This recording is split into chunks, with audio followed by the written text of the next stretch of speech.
تشکیلات تروریستی نزد اسلام من چنین خلاصه برآوردم که در حقیقت این تشکیلات یک چی گویم آدمای ناپاک بوده است که میخواستند که با همین راه ها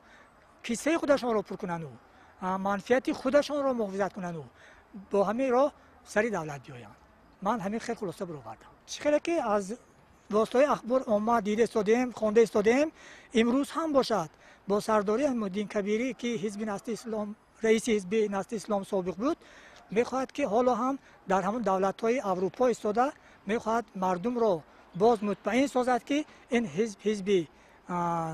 عدالتخواه است و حزب خلقی است ولی مردم الکی آگاه هستند آگاه شدند که کی چی مقصد دارد و امروز ما شکر آن را کنیم که صلح است ما در زیر آفتاب صلح آسمان صلح زندگی کرده شدیم و شکرانه این را باید کنیم و دیگر به این خیلی دسیسه های و وسوسه های شیطانی آن مردان ناپاک